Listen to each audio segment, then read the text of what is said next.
Welcome to my channel. Today we're going to be making beautiful papers and card using coffee. You could do this with tea, but for my purposes I'm wanting to create a journal later down the line with sort of browny tones, and coffee is just a nice cheap way of actually being able to do it. So I've mixed up some instant coffee in a bowl here. It's still warm, and I'm now just going to take my brush and paint this onto my card.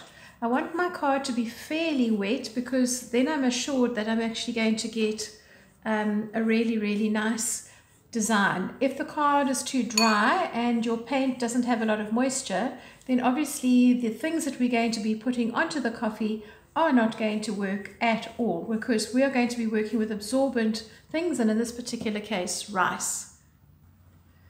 So one thing that you want to do is to make sure that your coffee is fairly strong so that you get a bit of contrast when you are putting your rice on. Otherwise your design's not going to show up at all. And I'm just going to sprinkle on some stronger coffee now that I've moistened my paper, my card, and see, the card I'm working on, I think I mentioned, is 160 grams.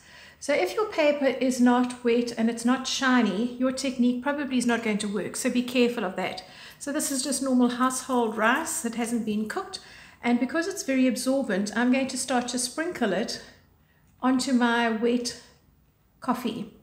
And the dry rice is going to absorb a lot of this moisture and is going to create these magical little patterns as we're working. So you can control this if you're careful about where you sprinkle it, or you could just go pretty random, but that's entirely up to you.